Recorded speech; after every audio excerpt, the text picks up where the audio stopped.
Good morning mga ka-farmers. Kumusta kayong lahat?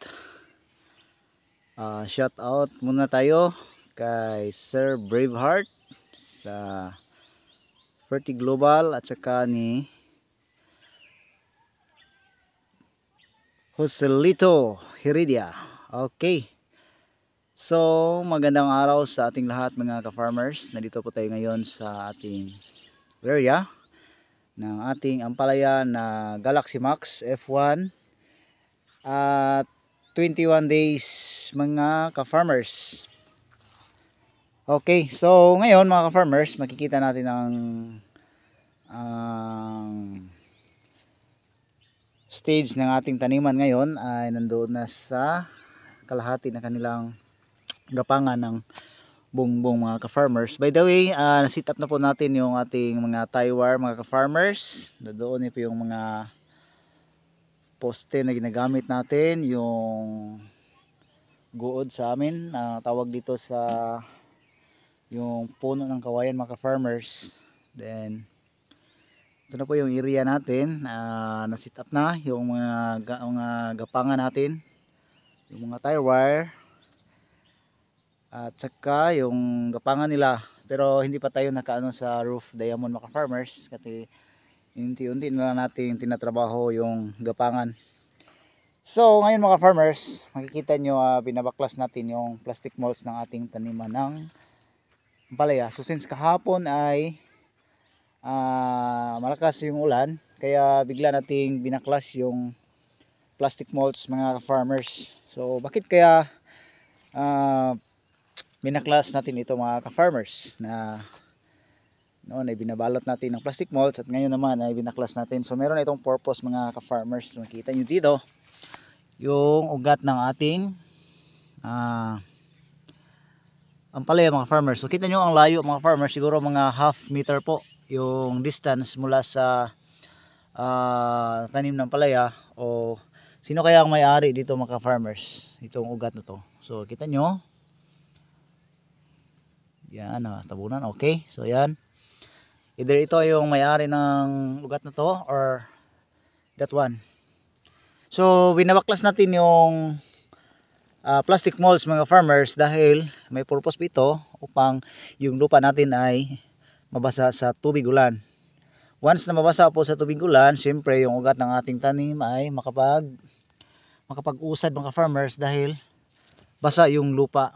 So ito yung purpose natin mga farmers kung bakit binaklas natin yung plastic molds. So para makasave tayo ng tubig at pass muna tayo sa papatubig every other day mga ka-farmers para makarelax tayo ng konti at makapag-focus tayo sa iba't ibang activity ng ating taniman mga ka-farmers. So yung tanim natin, ito na, lumalagpas na yung iba sa ating gapangan. Yan, so almost isang isang dangaw yung lagpas mula sa gapangan.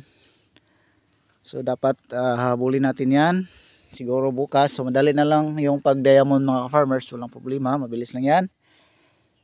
So nakabaklas na yung plastic molds mga farmers, but to be scheduled po na isa ulit natin ito dahil yung panahon mga farmers ay mainit na. So pinatikim lang tayo na isang medyo malakas na ulan, hindi naman gaanong may kalakasan yung ulan, pero basa talaga sa lupa at nakakatulong talaga sa ating taniman. So sa swertres pa mga farmers, parang nanalo tayo ng 10 pesos ng swertres target mga farmers kasi malaking tulong talaga yung ulan na binigay ng Panginoon kahapon mga farmers. Then balik tayo sa ating ampalaya, sa ating mukha ng ating ampalaya mga farmers.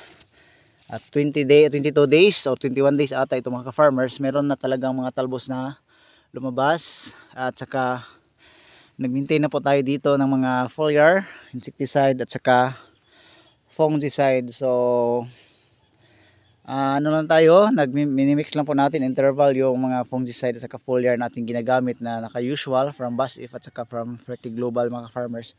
Ini-interval muna natin at hindi tayo nakafocus ng isa lang, pero at least sinubukan natin lahat ng ating mga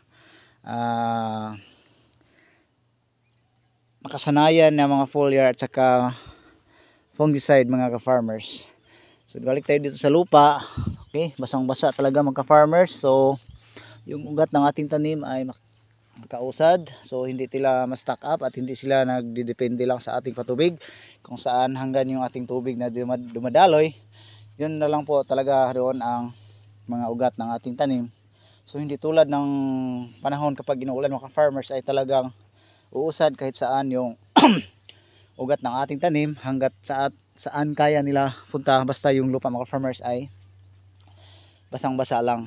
So okay, so ganito na po yung mukha ng ating ampalaya. So medyo may kagandahan, sana po iba yung paglaki ng ating tanim ngayon mga farmers. Hindi po tulad sa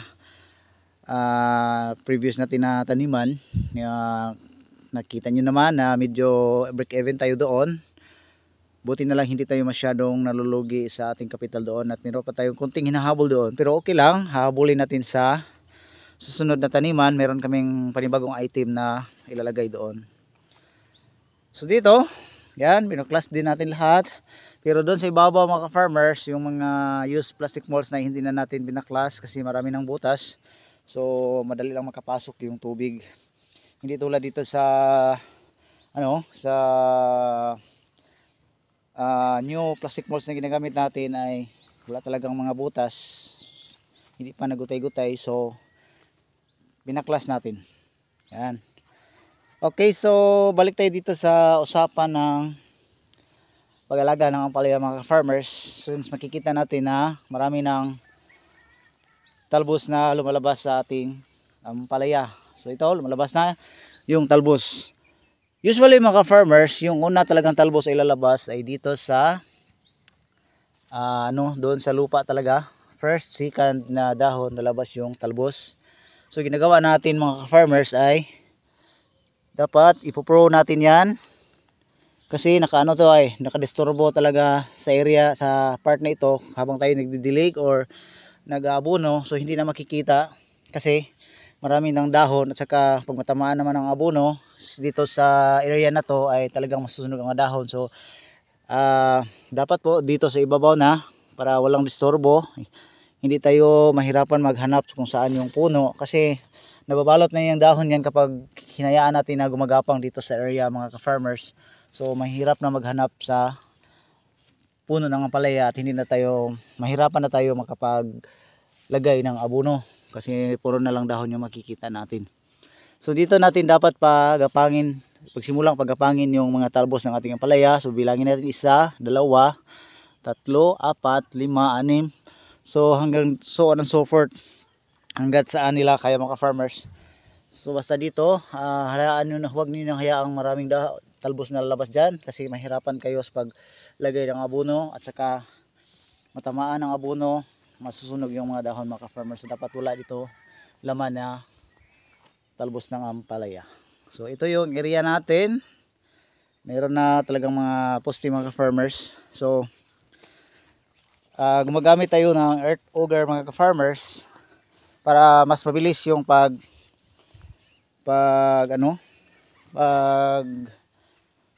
anong Tagalog dito mga farmers, paghukay ng lupa para ibaon natin yung poste natin mga farmers. Main post lang po yung ginagamitan natin ng auger mga farmers na 6 inches po yung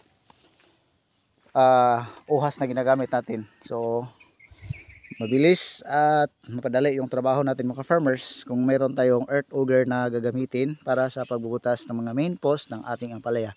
Dito sa gitna ng plastic molds, yung mga poste natin ay hindi natin yan ibinaon. So inano natin, konti lang po yung nakaano sa lupa. So hanggang dito na lang po tayo mga farmers. Then maraming salamat, update tayo sa susunod na vlog.